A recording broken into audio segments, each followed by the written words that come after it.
In this module, we will review considerations for installing N-Central for CMMC compliance and how to log into N-Central for the first time. In an on-premise deployment, install N-Central on a physical or virtual server.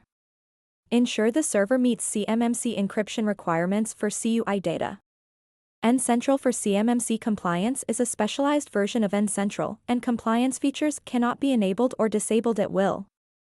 A backup of N-Central for CMMC compliance must be restored to another CMMC-compliant N-Central server. N-Central can be installed on virtual servers running several types of software.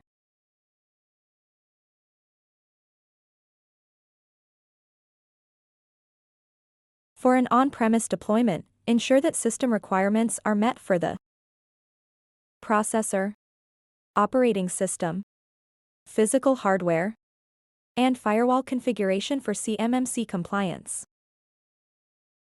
When assessing the hardware requirements, consider future growth and a potential increase in managed devices across the network.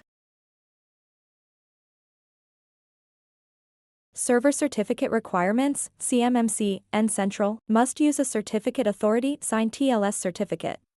Self-signed certificates are not permitted. The certificate must be trusted end-to-end, including all required intermediate and root CAs. Ensure that the certificate matches the N-Central FQDN, with all access names included in subject alternative names, SAN. Certificates must not expire within 21 days of an install. Because N-Central performs a high volume of transactions, the server hard drives should not be used for other applications or VMs with significant workloads. To log into N-Central for the first time, the product administrator needs the N-Central login credentials and activation ID. Both resources are included in the N-Central welcome email from Enable.